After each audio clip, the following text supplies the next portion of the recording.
અમદાવાદમાં most awaited Gujarati film get set ગોનું શાનદાર પ્રીમિયમ યોજાયું. ફિલ્મના પ્રીમિયમમાં મુખ્ય કલાકારો સહિત અનેક જાણીતી હસ્તીઓએ હાજરી આપી હતી. અમદાવાદ શહેરમાં most awaited Gujarati action thriller film get set ગોનું ભવ્ય પ્રીમિયમ યોજાઈ ગયું છે. આ ખાસ પ્રસંગે ફિલ્મના મુખ્ય કલાકારો, ડાયરેક્ટર સહિત ગુજરાતી ફિલ્મ ઇન્ડસ્ટ્રીઝની અનેક જાણીતી હસ્તીઓએ હાજરી આપી હતી. પોતાના માનીતા કલાકારોને જોવા માટે મોટી સંખ્યામાં ચાહકો અને મીડિયાકર્મીઓ ઉમટી પડ્યા હતા. આ ફિલ્મ એક અનોખી સાયકલ હાઇટ્સ પર આધારિત થ્રિલર કથા છે. આ ફિલ્મની સૌથી મોટી ખાસિયત એ છે કે જાણીતા બોલિવૂડ એક્ટર દીપક તિજોરી લગભગ 3 દાયકા પછી ગુજરાતી સિનેમામાં વાપસી કરી રહ્યા છે. ફિલ્મમાં તેઓ અરુણ ગોહિલ નામના એક આધુનિક રોબિન હુડ જેવા પાત્રમાં નજરે પડે છે, જે ભ્રષ્ટાચાર સામે લડવા સાયકલ પર હાઇટ્સ કરીને જરૂરિયાતમંદોને મદદ કરે છે. ફિલ્મમાં દીપક તિજોરી ઉપરાંત ભૌમિક સંબંધ, જીનલ બેલાણી, રોનક કામદાર, ઓમ ભટ્ટ અને સંવેદના સુલાવકા જેવા કલાકારોએ મુખ્ય ભૂમિકા ભજવી છે. પ્રીમિયમ સ્ક્રીનિંગ દરમિયાન ઉપસ્થિત દર્શકોએ ફિલ્મને સ્ટેન્ડિંગ ઓવેશન આપીને જબરદસ્ત પ્રતિસાદ આપ્યો છે. દર્શકોએ ખાસ કરીને ફિલ્મમાં દર્શાવવામાં આવેલા સાયકલ સ્ટન્ટ્સ અને લાગણીસભર ડ્રામાના બેલેન્સના ખૂબ જ વખાણ કર્યા છે. દર્શકોને હું એટલું જ કહેવા માગું છું કે સૌથી અગત્યની વસ્તુ એ છે કે આપણે થિયેટરમાં જઈને આ પિક્ચર જોઈએ, કારણ કે આપણે બહુ રેર એવી રીતના પ્રોડ્યુસર્સો મળતા હોય છે જે ઓવર ધ બજેટ જઈને આટલું એક્સપેન્સિવ ફિલ્મ બનાવે છે અને હિંમત કરે છે. ના તો મેક્સિમમ બધા જેટલા પ્રોડ્યુસર્સ હોય છે એ બધા બજેટની અંદર અને સર્ટન લિમિટમાં પિક્ચરો બનાવતા હોય છે, પણ આમાં આ લોકોએ આટલું બધું સારું એક્શન પ્લસ ડ્રામા અને બધી જ વસ્તુ છે, ફ્રોમ જેન ઝી લઈને જેટલા બી સિનિયર સિટીઝન છે ત્યાં સુધી જ એન્જોય માટે આ ફેમિલી છે. એટલે એવું વિચાર ના કરતા કે આમાં કાંઈ બી એવું છે જે તમે ફેમિલી સાથે ના જોઈ શકો. અને હા, જેનઝી તમે લોકો પણ આમાં બહુ જ એન્જોય કરશો, કારણ કે ગઈકાલે અમે મુંબઈમાં પ્રીમિયર કર્યું અને ત્યાં મને થોડોક ડર હતો કે જેનઝી ખબર નહીં કેવું રિએક્ટ કરશે, પણ ત્યાંના જેનઝીએ બહુ જ પ્રેમ આપ્યો અને લોકોને આ પિક્ચર બહુ જ ગમી. એટલે અમારો કોન્ફિડન્સ વધી ગયો છે અને એટલા કોન્ફિડન્સના લીધે હું તમે લોકોને કહી શકું છું કે આજે આ તમારા લાયક પણ પિક્ચર છે. એટલે એમ વિચાર ના કરતા કે આ ગુજરાતી પિક્ચર છે અને આમાં શું જોવા જેવું હશે, પણ જઈને જુઓ અને દેન ટેગ મી. આમાં બેસિકલી સારો એવો મેસેજ જીનલે લખી છે ફિલ્મ, અને બહુ અગત્યનો મેસેજ છે.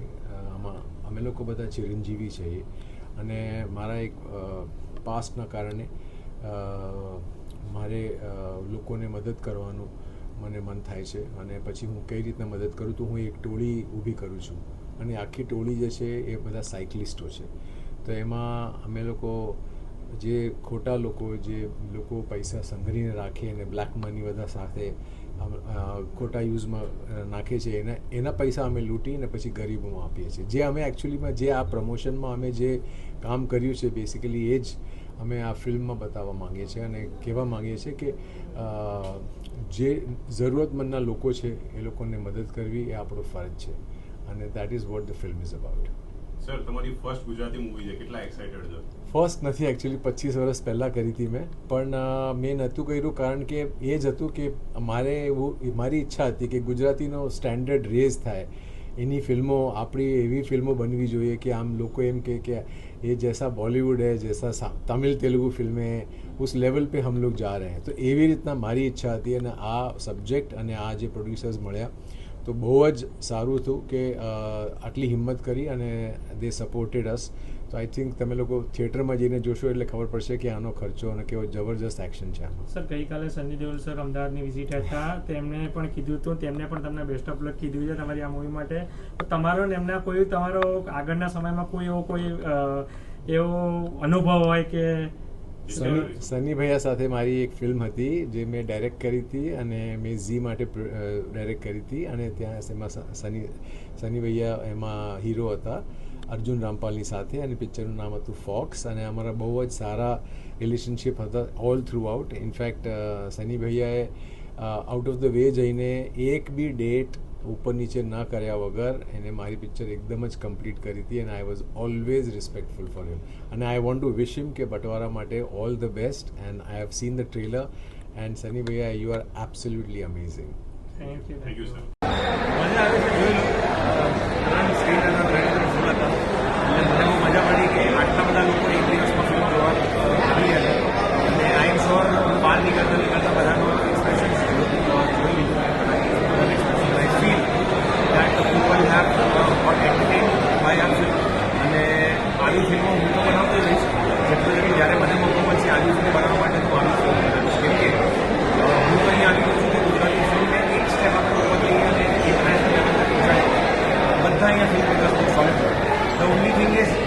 પ્રેશર નાખો અને થોડો શું કહેવાય ડેરિંગ કરવાની જરૂર છે કે આપણે આવી ફિલ્મો બનાવી ઓડિયન્સ ઓટોમેટિકલી આવી જશે.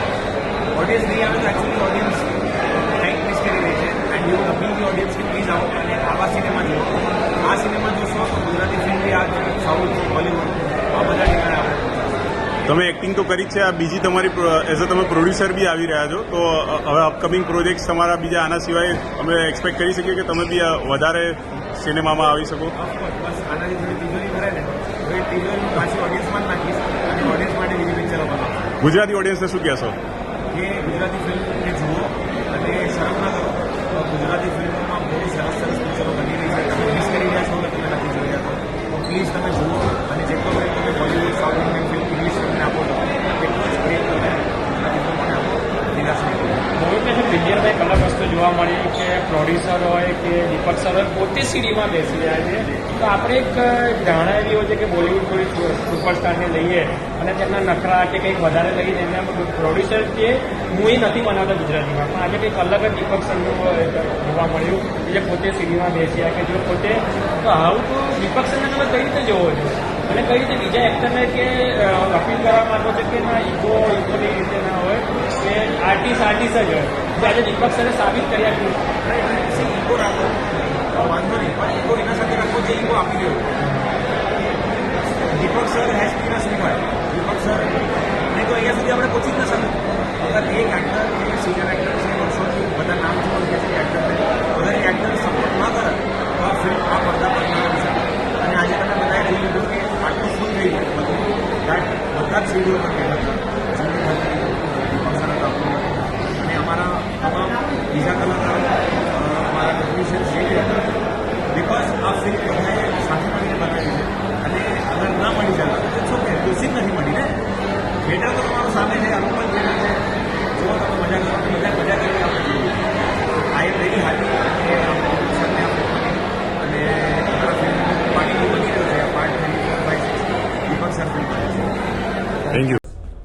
ના મેં બહુ I think we got lucky. એમને સ્ક્રિપ્ટ ગમી. અમારી પહેલાં બી ઘણા લોકો ગયા હતા દીપક સર પાસે, પણ લકીલી ઈ ચોઝ આર સ્ક્રિપ્ટ અને તમે એમનો ક્રેઝ જોયો આજે. અમે જ્યાં જ્યાં પ્રમોશનમાં ગયા એટલો બધો એમને પ્રેમ અને ક્રેઝ લોકોનો અને એટલા બધા એમના ફેન્સ છે હજી. સો આઈ એમ વેરી હેપી કે it is working for the film. અને બીજું શું પ્રશ્ન તો હું ભૂલી ગઈ. ગુજરાતમાં જે રીતે છેલ્લા મહિનાથી હું જોઉં છું આ મૂવી માટે દીપક સરને તમે લોકો બહુ મહેનત કરી રહ્યા છે. સ્પેશિયલી બોલિવૂડ સ્ટાર એટલે જો ગુજરાતી કોઈ મૂવી માટે મહેનત કરે તે કેવું ફિલિંગ અને કેવો અનુભવ છે તમારા માટે? સી સરનો કોન્ફિડન્સ છે એના કારણે અમે બહુ જ ખુશ છે.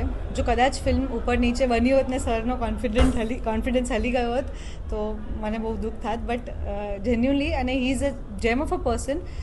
એ ખાલી કેમેરા આગળ અને ઓન ગ્રાઉન્ડ બી મહેનત નથી કરી રહ્યા. અમને બીજી બધી રીતના પણ બહુ જ ગાઈડન્સ આપી રહ્યા છે કે આ કરો આ કરો. એમનો આટલા વર્ષોનો જે અનુભવનો નિચોડ છે he is trying to give us. તો again I think we got lucky.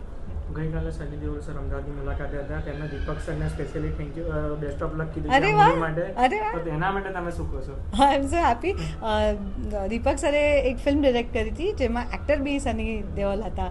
તો અમારી તો ઈચ્છા હતી કે જો આજે અહીંયા હોય તો અમે કંઈક મીટિંગ કે એવું ગોઠવીએ, પણ એમણે બેસ્ટ વિશીસ આપ્યા છે. તો આઈ એમ વેરી હેપી. બસ વેરી એક્સાઇટેડ. બહુ જ મજાથી અને મહેનતથી આ ફિલ્મ બનાવી છે અને આઈ એમ વેરી શ્યોર કે લોકોને બહુ જ મજા આવશે જોવાની મોટા પડદા પર. તો હોપિંગ કે બસ કાલથી લોકો થિયેટર્સમાં ટિકિટ્સ લઈ અને ફિલ્મ જોવા આવે. સર તમારું રોલ વિશે જણાવશો? આમાં તમારો રોલ શું છે? આમાં હું એક પોલીસવાળાનું કેરેક્ટર કરું છું અને મેં આવા મેચ્યોર ઇન્ટેન્સ કેરેક્ટર્સ બહુ ઓછા કર્યા છે. So I was very happy કે જીનલ અને Bhaumik approach me with this role અને મને કરવામાં બી બહુ મજા આવી. આખી ટીમ બહુ જ ટેલેન્ટેડ છે, બહુ જ મહેનતથી ફિલ્મ બનાવી છે. So it was great fun. Gujarati ઓડિયન્સને શું કહેવા માંગશો? બસ આ જ રીતે સપોર્ટ કરતા રહો, પ્રેમ આપતા રહો, ગુજરાતી ફિલ્મો થિયેટરમાં માણતા રહો. અને આ વીકમાં તમારી બીજી બી ફિલ્મ આવી રહી છે, 2 ફિલ્મો છે તમારી. હા, આ મંથમાં. હા, તો કેટલા એક્સાઇટેડ છો તમે? બહુ જ એક્સાઇટેડ. એકચ્યુઅલી એની મહેનત બી એટલી જ ચાલી રહી છે એટલે અત્યારે ફૂલ દોડાદોડ મોડમાં છીએ અમે લોકો. અને બસ આ ફિલ્મ આવે, આ 2-3 અઠવાડિયા સરસ મજાનું પરફોર્મ કરે, પછી બીજી ફિલ્મ આવશે તો એ બી જોશે લોકો, તો એમને એ બી મજા આવશે. Thank you. Thank you.